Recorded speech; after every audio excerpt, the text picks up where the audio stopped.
안녕하십니까. 김혜락 교수입니다. 오늘 말씀은 마지막 경고와 펼쳐지는 두루마리에 관한 내용이 되겠습니다. 요즘 많은 그 교회가 예배를 드리는 데 있어서 하나님을 경외하는 그런 마음을, 그런 태도를, 그런 분위기를 찾을 수 없는 경우가 참 많이 있죠. 예배를 마치 공연처럼 만들고 있다는 이야기입니다.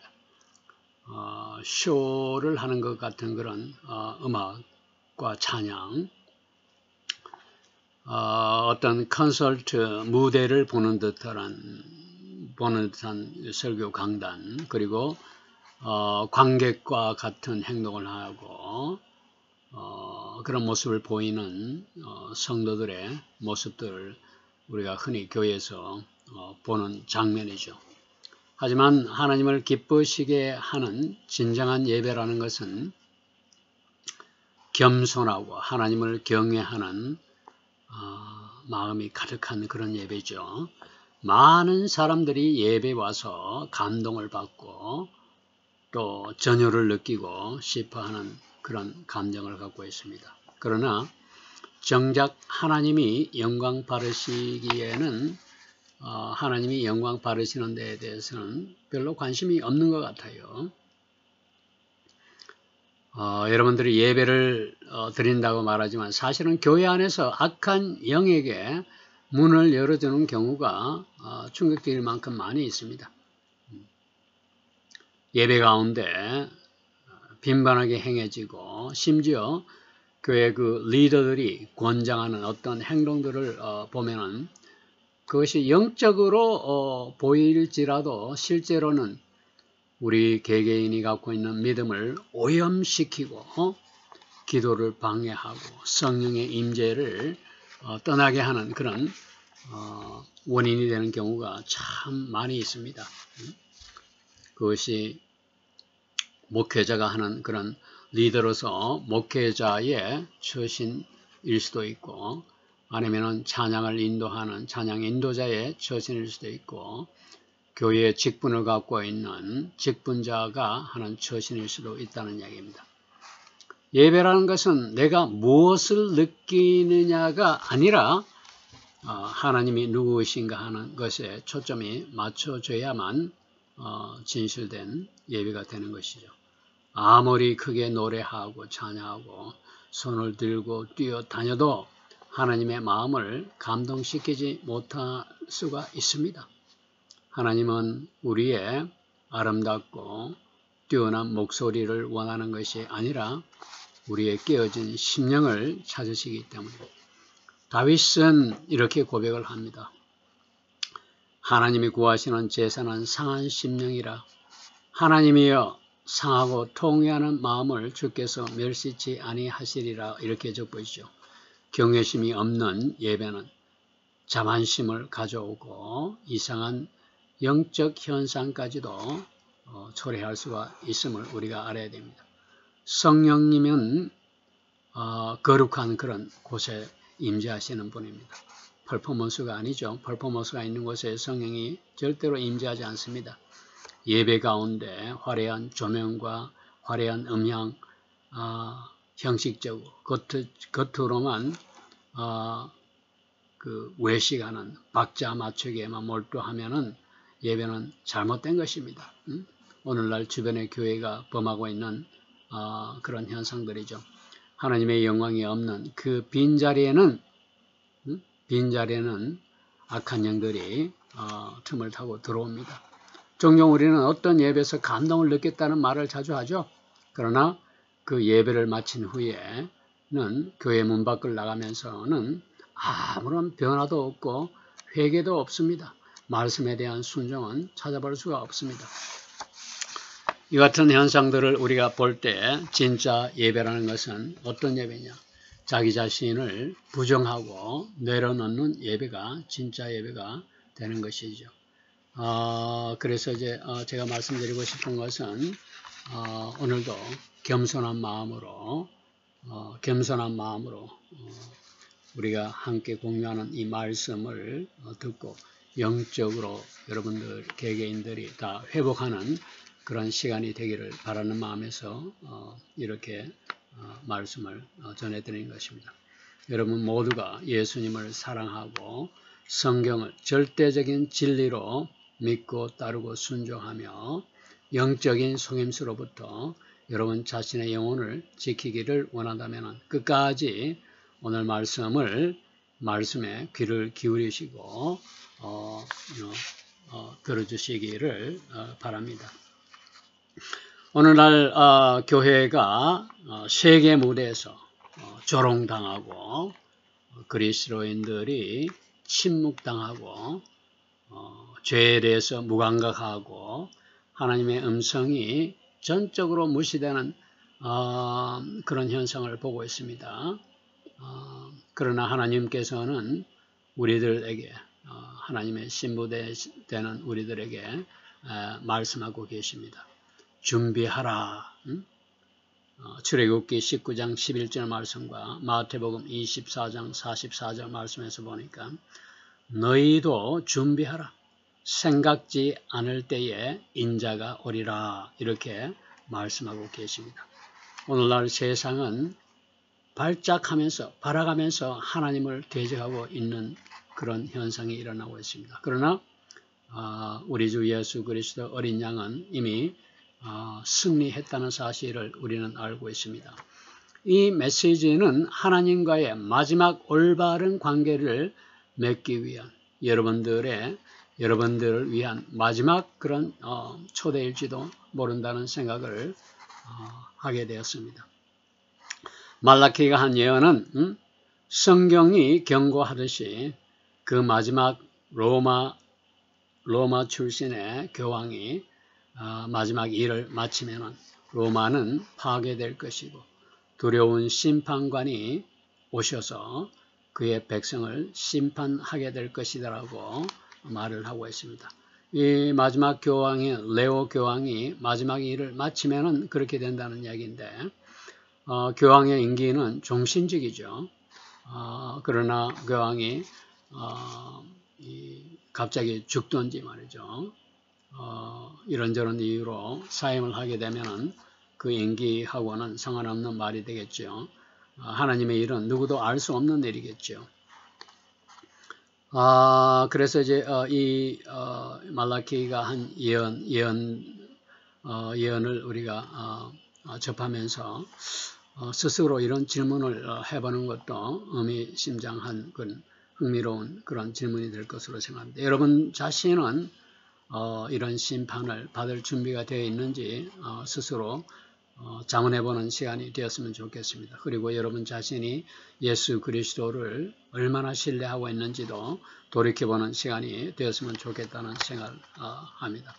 예수 그리스도께서 다시 오시는데 다시 오실 예수님은 초림 때에 이 세상에 말구 위에 누운 어린 양의 그런 무기라한 모습이 아니라 눈에는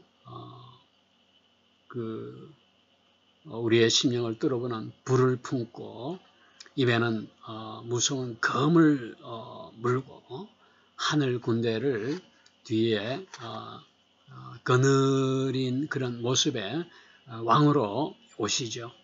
우리에게 주어진 시간은 그렇게 많지 않다는 생각을 오늘도 하게 됩니다. 우리에게 주어진 시간은 한정되어 있어요. 하나님의 시간표에 따라서 모든 것이 흘러가고 있지만은 분명한 것은 우리에게 주어진 시간이 그렇게 많지 않다는 점입니다. 교황 레오의 선언은 성경 말씀과 같이 마지막 카운트다운을 위한 우리에게는 반가운 마지막 카운트다운의 소리일지도 모른다는 생각을 흥미롭게 한번 상상해 보았습니다. 그러니까 우리는 지금 당장 하나님의 음성에 귀를 기울이고 우리 스스로 강팍한 마음을 내려놓아야 되겠다는 생각을 하게 되었습니다. 히브리서 3장 15절 말씀과 시편 95편에서와 같이 마음을 강팍하게 하는 그런 태도가 그런 태도로 내려놓아야 되겠죠.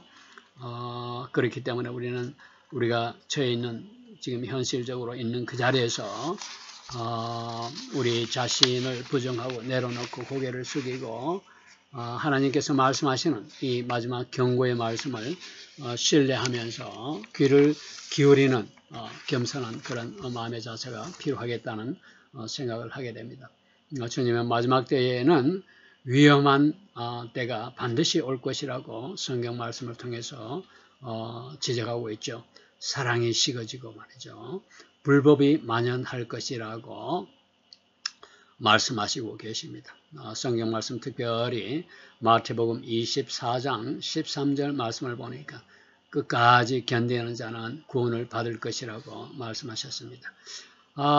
오늘날 우리는 예언이 성취되기 전에 바로 직전 성취되는 바로 그 직전에 서 있음을 겸손히 인정하고 절박한 그런 심정으로 이를 인지하고 깨달아야 되겠다는 생각을 하게 됩니다. 이 마지막 때에 우리는 깊은 잠에 빠져 오락을 즐기고 있지는 않습니까?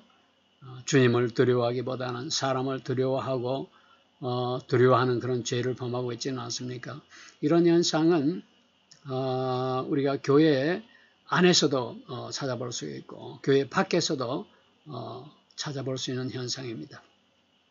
우리 모두가 믿는 자들이 다 깊은 잠에 빠져 오락을 즐기고 있고 세상의 유흥에 빠져 있고 세상에 사로잡혀 마음의 근심 걱정이 가득하고 하나님 말씀을 입술로는 토해내고 있지만은 삶은 변하지 않고 하나님을 두려워하기보다는 사람을 두려워하고 사람의 눈치를 보고 진실에 대해서 진리에 대해서 침묵하는 그런 죄를 범하고 있는 그런 현상을 얼마든지 체험적으로 우리가 인지할 수가 있다, 느낄 수가 있다는 이야기입니다. 그러나 주님께서 볼 수 있는 눈과 들을 수 있는 귀, 마태복음 13장 16절 말씀과 신명기 29장 4절 말씀에서 지적하는 바와 같이 볼 수 있는 눈, 들을 수 있는 귀를 우리에게 주셨으니 우리는 스스로 깨닫지 않을 수가 없게 되는 것이죠. 또 이 예언의 말씀을 통해서 보면 교황 레오가 통치하는 기간 동안에는 교회가 환난을 겪게 될 것이라고 예언을 하고 있습니다. 그 후에는 7 언덕의 도시에서 심판이 임할 것이라고 이렇게 또 적고 있습니다. 하나님의 말씀은 진리고 헛되이 돌아오는 법이 절대 없다는 사실을 우리는 다 알고 있습니다. 반드시 하나님이 우리에게 주신 말씀은, 더 나아가서 예언의 말씀은 반드시 성취된다는 점을 우리가 알고 있습니다. 지금 우리는 예언의 마지막 두루마리가 우리 앞에 펼쳐지고 있는 것을 보고 있습니다. 그것이 말라키의 예언을 통해서 이루어지는 것인지 아니면 이루어지시는 것인지 아닌지는 우리가 크게 신경 쓸 여지가 없습니다. 우리가 성경 말씀을 통해서 우리 앞에 두루마리가 펼쳐지고 있는 현실을 체험하고 살아가고 있기 때문입니다. 하나님이 예언하신 그런 마지막 때 종말은 이미 시작되었고 우리는 종말의 한가운데에서 살아가고 있다는 사실입니다. 그렇기 때문에 우리의 마음이 우리 일상적인 루틴 삶의 염려로 무거워지지 않도록 우리가 주의해야 되겠고 등잔의 등불을 준비하는 마음으로 살아야 되겠습니다. 또 우리 주변에 거짓 목사들이 각성하고 깨어나고 회개할 수 있도록 우리가 기도해야 되겠고 하나님의 권위를 무시하는 자들이 이 땅에서 사라지도록 우리가 기도해야 되겠죠. 더 나아가서는 의롭게 행하고 목회자라면 불같이 담대한 설교를 하도록 해야 될 것이고 믿는 우리로서는 박해를 두려워해서는 안 되겠고 하나님의 모든 뜻을 선포하는 남은 자들을 일으켜야 하는데도 우리가 헌신을 해야 되겠다는 생각을 하게 됩니다. 주의 길을 예배하라고 담대히 외칠 그런 선지자들을 일으키는 일에도 우리가 관심을 가져야 되겠죠. 거짓이 말이죠. 오늘날 만연하고 있는 거짓이 빛으로 위장된 이 시대에 우리는 성경 말씀이 우리에게 경고하시는 바와 같이 뱀처럼 지혜롭고 비둘기처럼 순결한 그런 삶을 살면서 하나님 말씀을 항상 따르고 순종하는 그런 마음의 자세가 필요하다는 생각도 하게 됩니다. 때와 시기를 우리가 알고 눈 멀고 귀가 닫힌 그런 우리의 영적인 심적인 상태를 가슴을 치고 회개도 해야 되겠죠. 하나님의 심판은 하나님 집에서 시작된다고 분명히 베드로전서 4장 17절 말씀에서 경고하고 있습니다.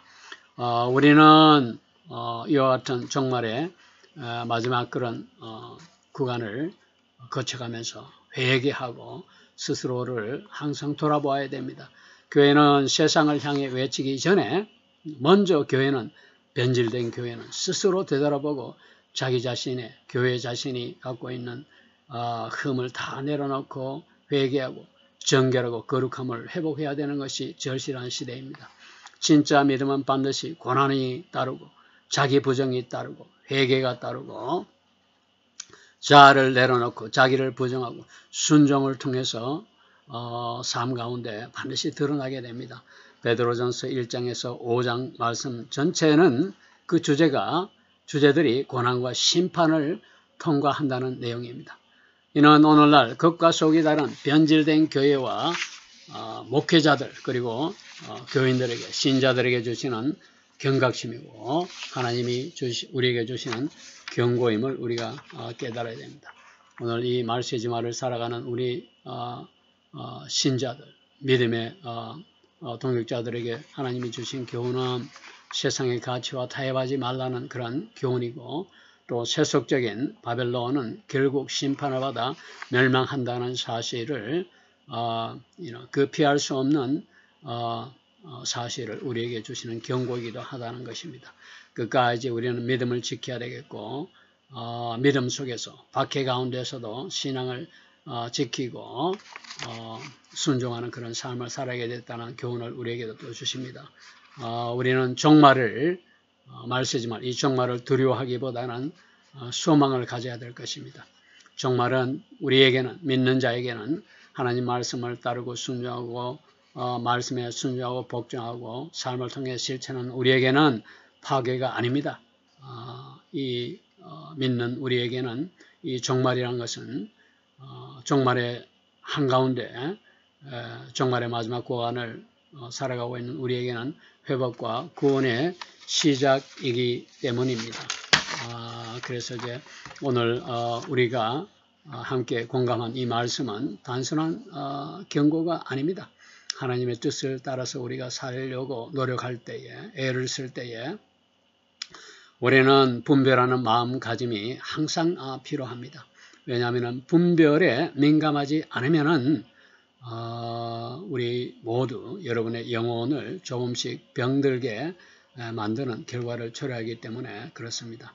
분별에 무감각해지고 하나님의 손을 놓는 어리석음에 빠지는 일이 결코 있어서는 안 되겠습니다. 이제 무엇이 하나님의 자리를 빼앗는지를 정직하게 또 분별하여 돌아보는 시간이 되었으면 하고 또 그런 시간이 되어야만 합니다.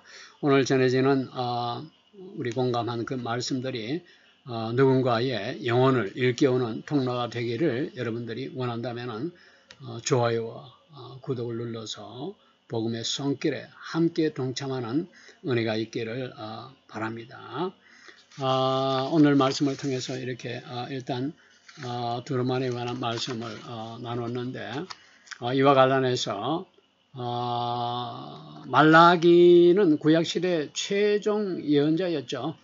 말라기가 한 종말에 관한 예언과 오늘 우리가 말씀 나눈 종말이 시작이 되었다. 종말의 마지막 구간에서 우리가 살고 있다는 이 말씀과 연결해서 여러분들이 종말론에 관한 충분한 이해, 온전한 이해를 마무리 지을 수 있겠다는 생각에서 다음 시간에는 말라기가 한 종말의 예언과 우리가 종말의 마지막 고난을 살아가고 있다는 말을 연계해서 다시 한번 시간을 할애해서 말씀을 나눠보기로 하겠습니다. 오늘 말씀은 여기서 마무리 짓고 다음 시간에 여러분들 또 깊은 그런 말씀을 가지고 만나기로 하겠습니다. 감사합니다.